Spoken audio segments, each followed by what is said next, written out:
Hello students, কেমন আছো তোমরা সবাই? আশা করি সবাই ভালো আছো।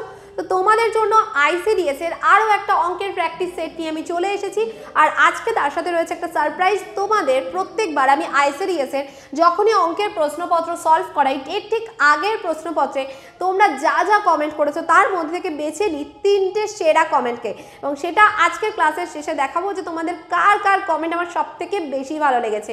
আর তার সাথে বলবো, যারা আজকে চ্যানেলে নতুন আছো অবশ্যই আজকেই চ্যানেলটা সাবস্ক্রাইব করে দাও। আর তুমি যদি আইসিডিএস এর পরীক্ষার্থী হয় তবে তো আজকেই দাও, কারণ এরপরে প্রচুর ক্লাস তোমরা পাবে। আর এর আগেও আমরা অনেক ক্লাস দিয়েছি, সেগুলোও দেখতে থাকো। তো চলো আজকে প্রশ্নপত্র 4 শুরু করা যাক।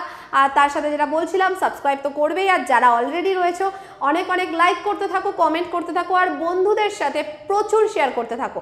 তো চলো ফার্স্ট কোশ্চেনটা দেখা যাক কি আছে। একটি ঘড়িতে 3টের সময় 3টে ঘন্টা পড়তে 3 সেকেন্ড সময় লাগে। 9টার সময় 9টা ঘন্টা পড়তে কত সেকেন্ড সময় লাগবে? একদম প্রশ্নটা দেখেই নিশ্চয়ই অনেকেই উত্তর দিয়ে দিয়েছো 9 সেকেন্ড ম্যাম।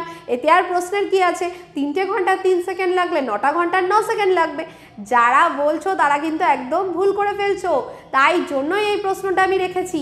দেখো, একটা জিনিস বোঝো, 3টে ঘন্টা বাজলো, 3টে ঘন্টা বাজতে 3 সেকেন্ড সময় লাগলো। ধরো এখন এই মুহূর্তে একবার ঘন্টা বেজেছে, তারপরের বার কিছুক্ষণ পরে কি হলো, আর একবার ঘন্টা বাজলো, তারপরের বার আর একবার ঘন্টা বাজলো। এই 3টে ঘন্টা বাজার মাঝখানে গ্যাপ কতটা থাকছে বলো তো?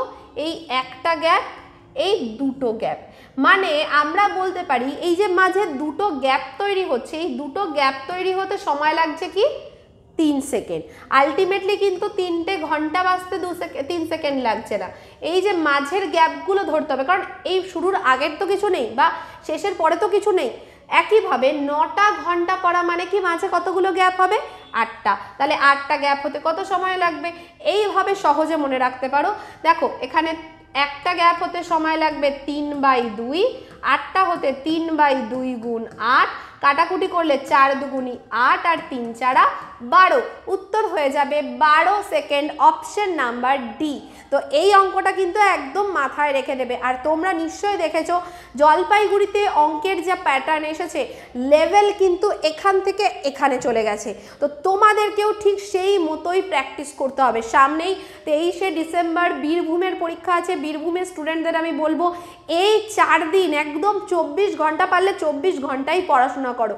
যতটা ম্যাক্সিমাম তুমি যতটা টাইম বের করতে পারছো দিনে, ততক্ষণ ধরেই কিন্তু আইসিডিএস এর জন্য পড়ো। আমাদের যত ক্লাসেস দেওয়া আছে প্রত্যেকটা ফলো করো, কোনোটা বাদ দিও না। জিকে থেকে শুরু করে, অঙ্ক থেকে শুরু করে, ইংলিশ থেকে শুরু করে, পুষ্টি থেকে শুরু করে প্রত্যেকটা দেখো।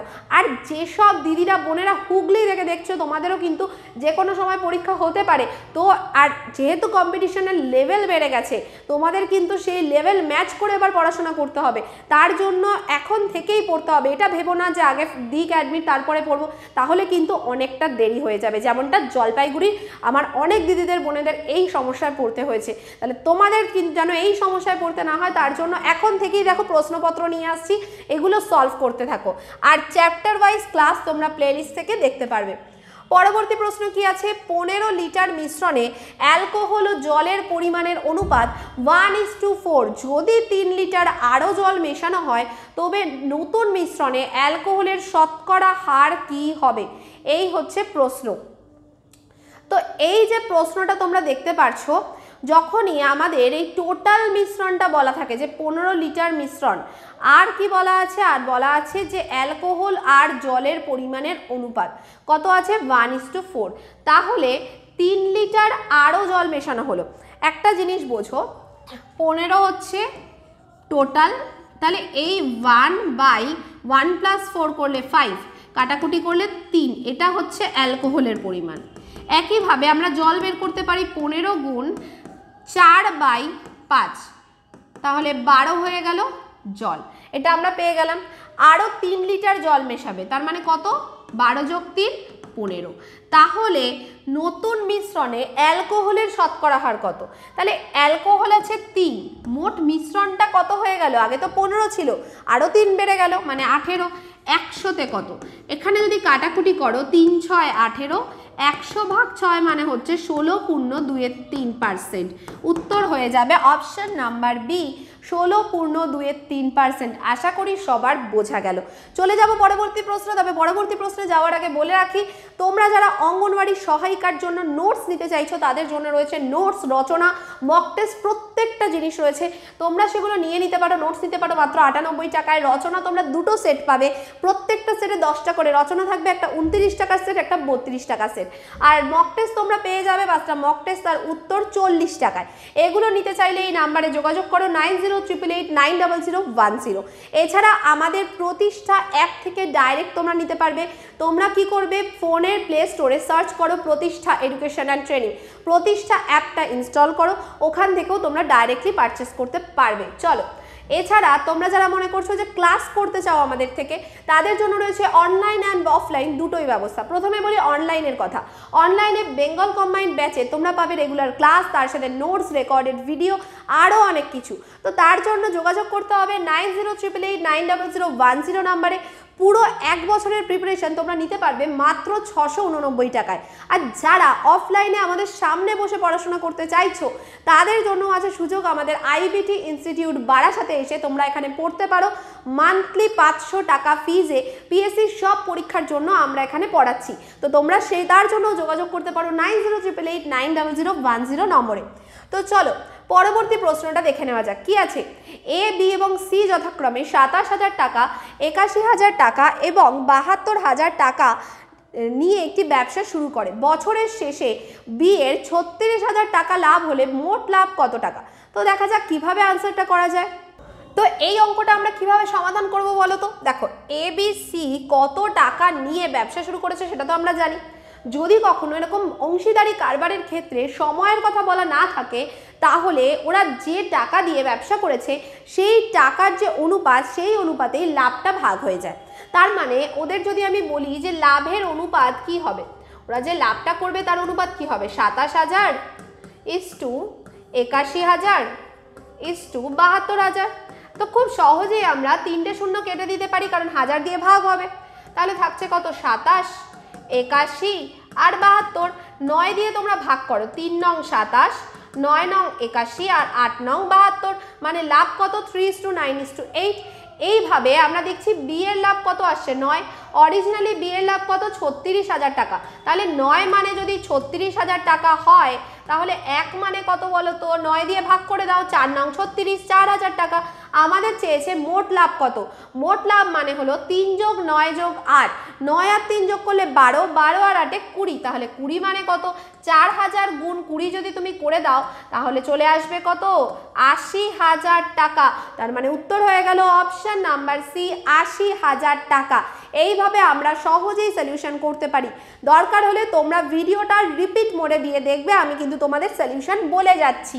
চলো পরবর্তী প্রশ্নে যাওয়া যাক। পরবর্তী প্রশ্নে বলছে, এক ব্যক্তি 10,000 টাকা দুটি অংশে ভাগ করে এক বছরের জন্য যথাক্রমে 10% ও 12% সুদের হারে জমা রাখলেন। বছরের শেষে মোট 1080 টাকা সুদ পেলে কত টাকা 10% হারে রেখেছিলেন?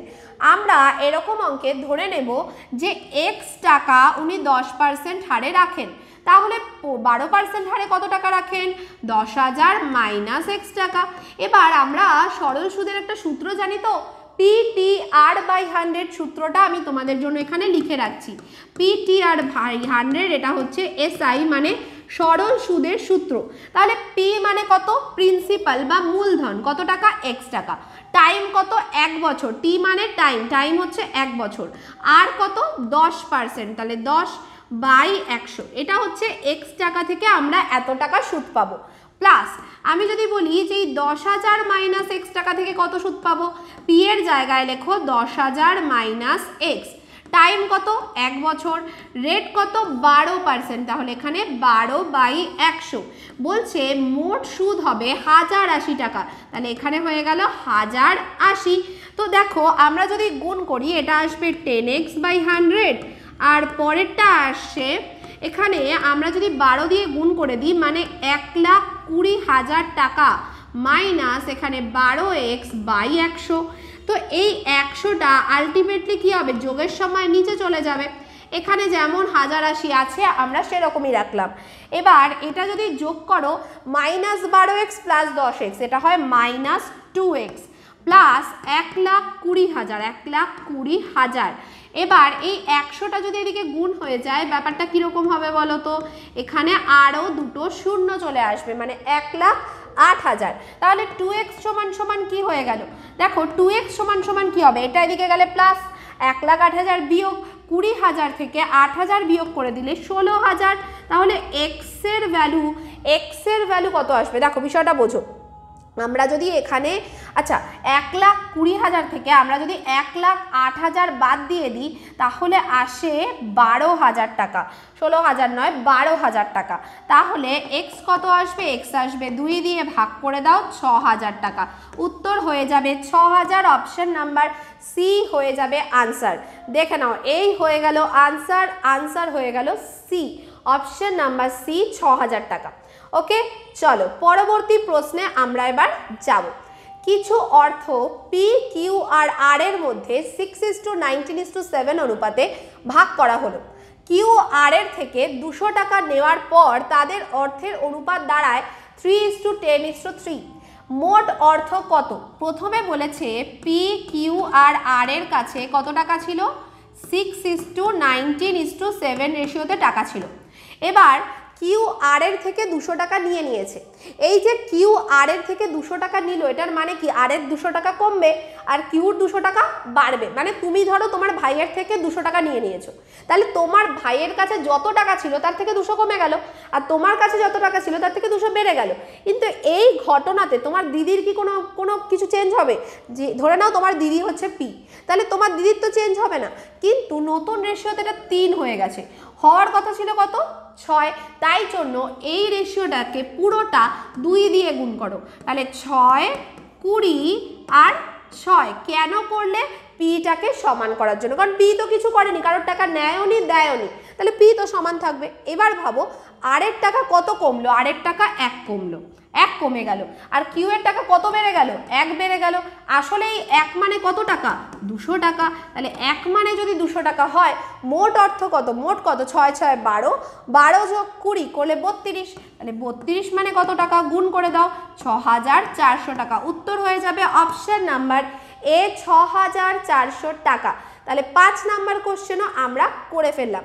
চলো এবার চলে যাব পরবর্তী প্রশ্নে। 6 নাম্বার প্রশ্নে কি আছে বলছে, কোনো পরীক্ষায় 62% বাংলায়, 65% ইংরাজিতে এবং 56% উভয় বিষয়ে পাশ করে, আর 87 জন উভয় বিষয়ে ফেল করলে মোট পরীক্ষার্থীর সংখ্যা কত?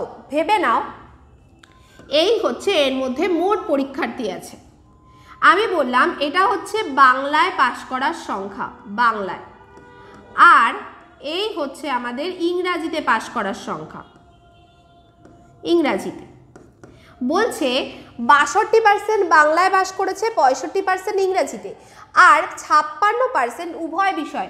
তার মানে এই যে আমি ধরো নীল কালি দিয়ে আমি উভয় বিষয়টা বা কালো কালি দিয়ে আমি উভয় বিষয়টা বলছি, এই মাঝের জায়গাটা কি, এরা হচ্ছে বাংলাতেও পাশ করেছে আবার ইংরাজিতেও পাশ করেছে, তাহলে এই পোর্শনটা হচ্ছে 56%।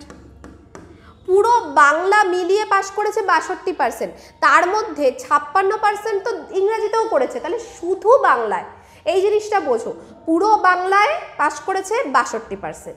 এই ধরো পার্সেন্ট ভুলে যাও, 62 জন, 62 জনের মধ্যে 56 জন বাংলাতে যেমন করেছে আবার ইংরাজিতেও করেছে, তাহলে আমরা বলবো কি শুধু বাংলাতে কতজন করেছে, 62 বিয়োগ 56, শুধু বাংলাতে তাহলে কতজন করেছে, 6 জন বা 6%। আমি যদি বলি শুধু ইংরাজিতে কতজন করেছে, মোট ইংরাজিতে 65% করেছিল, তার মধ্যে 56 তো বাংলা ইংরাজি দুটোতেই করেছে, তাহলে শুধু ইংরাজিতে কতজন করেছে, 9 জন। এটা পেয়ে গেলাম। এবার শুধু বাংলা শুধু ইংরাজি হয়ে গেল, মোট কতজন পাস করেছে বা কত পার্সেন্ট পাস করেছে, 6%, 56% আর 9%, শুধু বাংলায় 6 জন বা শুধু ইংরাজিতে 9 জন আর উভয় বিষয়ে 56 জন।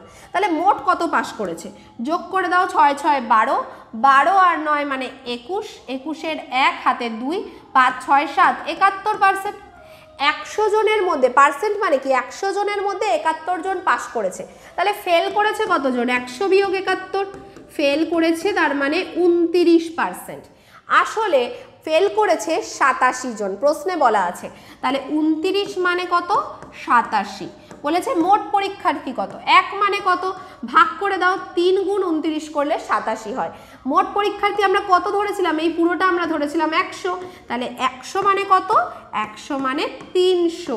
উত্তর হয়ে যাবে অপশান নাম্বার এ, 300 জন মোট পরীক্ষার্থী। এই ধরনের অঙ্ক আসলে ঠিক এইভাবেই তোমরা ভেন ডায়াগ্রাম দিয়ে সলভ করবে, খুব তাড়াতাড়ি হয়ে যাবে। আর তোমাদের পরীক্ষায় এরকম অঙ্ক আসার চান্স ম্যাক্সিমাম। এখন যে লেভেলের প্রশ্ন হচ্ছে, এখন কিন্তু ওয়ার্কারে এরকম প্রশ্ন আসতেই পারে। ঠিক আছে, চলো পরবর্তী প্রশ্নে যাওয়া যাক। 3, 4 ও 5 দ্বারা বিভাজ্য ক্ষুদ্রতম পূর্ণবর্গ সংখ্যাটি কি? এরকম যখনই বলবে যে পূর্ণবর্গ সংখ্যা ক্ষুদ্রতম আর বা এগুলো দ্বারা বিভাজ্য, তখনই লসাগু করতে হয়। এগুলো দ্বারা বিভাজ্য মানে 3, 4 আর 5-এর লসাগু করো। 3, 4 আর 5-এর যদি লসাগু করো, একটা বিষয় দেখো, 4 তো 2 দুগুণী 4 ভাঙানো যায়, তার মানে এদের লসাগুটা কেমন হবে? 2 গুণ 3 গুণ 2 গুণ 5। পূর্ণবর্গ হতে গেলে সব কিছু জোড়ায় জোড়ায় থাকতে হয় না? 2 তো জোড়ায় আছে, কিন্তু 3 একা আছে আর 5 একা আছে। তো আমরা যদি 3 আর একটা আর 5 আর একটা গুণ করে দিই, সবকটা জোড়ায় জোড়ায় হয়ে যাবে, তার মানেই পূর্ণবর্গ হবে। এই সবকটাকে গুণ করলে উত্তর হয় 900, তার মানে আমাদের উত্তর হয়ে যাবে অপশান নাম্বার বি, 900। কি করলাম? প্রথমে লসাগু করলাম, লসাগু করার পরে এইটুকুতে লসাগু শেষ হয়ে গেছিল। আমরা দেখলাম 3 একা আছে আর 5 একা আছে, যেহেতু জোড়ায় না হলে পূর্ণবর্গ হয় না, তাই আমরা একটা 3 আর একটা 5 দিয়ে গুণ করলাম, উত্তর হয়ে যাবে 900। ওকে, আশা করি সবার বোঝা গেছে। পরবর্তী প্রশ্ন, 0.3 বার প্লাস 0.2 বার মাইনাস 0.7 বার প্লাস 0.5 বার ইন্টু 90। তোমাদেরকে এটা বলে দিই, এরকম যদি বার বা রেখা বন্ধনী থাকে কিভাবে লিখতে হয়। এই 0.3 বার, এটার মানে হলো যদি এই বারটা না থাকতো এটাকে আমরা 3/10 লিখতাম।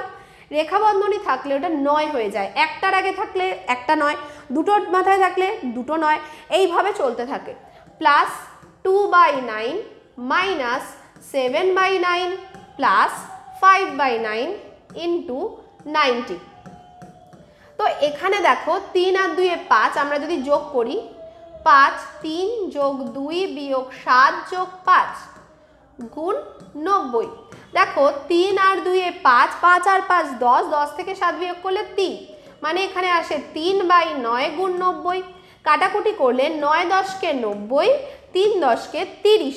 উত্তর হয়ে যায় অপশন নাম্বার বি, 30 হয়ে যাবে রাইট আনসার। এখানে তোমাদের শেখার কি, যদি এরকম রেখা বন্ধনী থাকে বাই হয়ে 9 বসে। যদি এরকম থাকতো 0.32, দুটোর মাথায় এই রেখা বন্ধনী আছে, তাহলে এটাকে আমরা লিখতাম 32/99। যদি কখনো এরকম হয়, ধরো আছে 0. আচ্ছা, এটা আমি ডিলিট করে একটু দেখাই। প্রথম আমরা শিখলাম 0.3, এর মাথায় রেখা বন্ধনী মানে 3/9। 0.32, দুটোর মাথায় মানে 32/99, দুটোর মাথায় মানে দুটো 9। আর যদি এরকম হয় 0.3 লেখা আছে কিন্তু রেখা বন্ধনী শুধু 2 এর মাথায়, তাহলে লিখবে 32, যেটার মাথায় রেখা বন্ধনী নেই সেটা বিয়োগ করো, বাই এই রেখা বন্ধনীটার জন্য একটা 9, যেটার মাথায় নেই তার জন্য একটা 0, 29/90।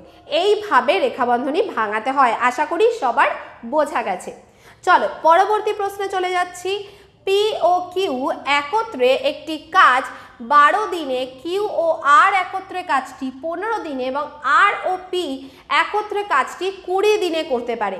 পি একা কাজটি কত দিনে করবে? বলছে পি আর কিউ দুজনে মিলে যদি কাজটা করে, কাজটা 12 দিনে হয়।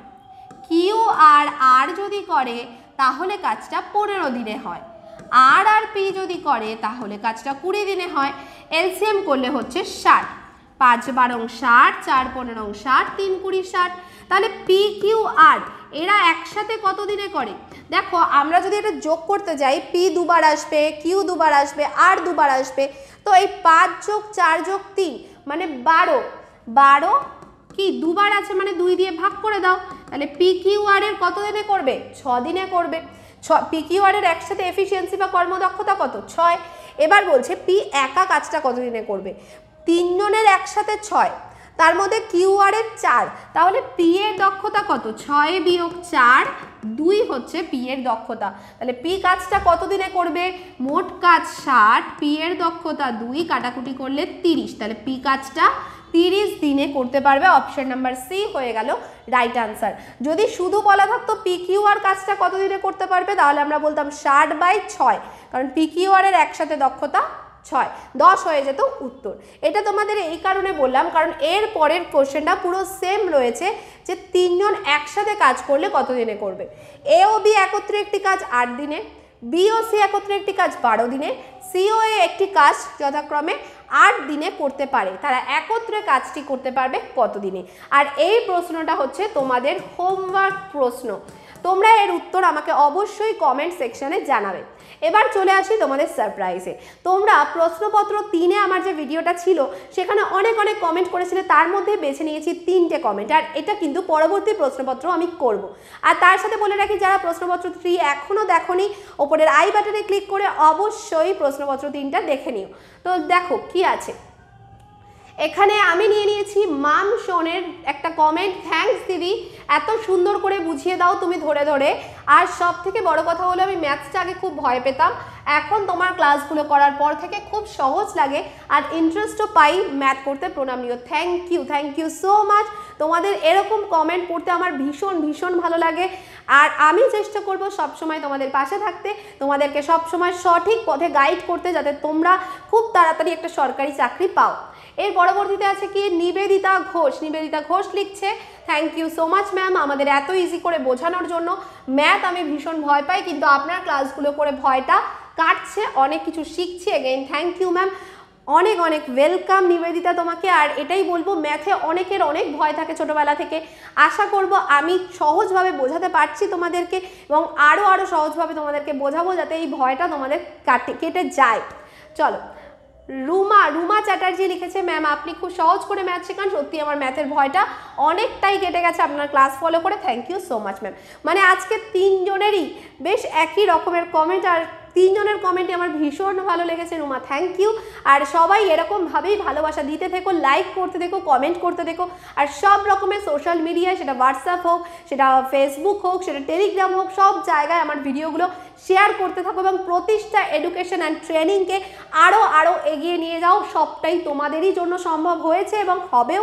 তো আজকে এই পর্যন্তই, সবাই ভীষণ ভালো থেকো। Thank you.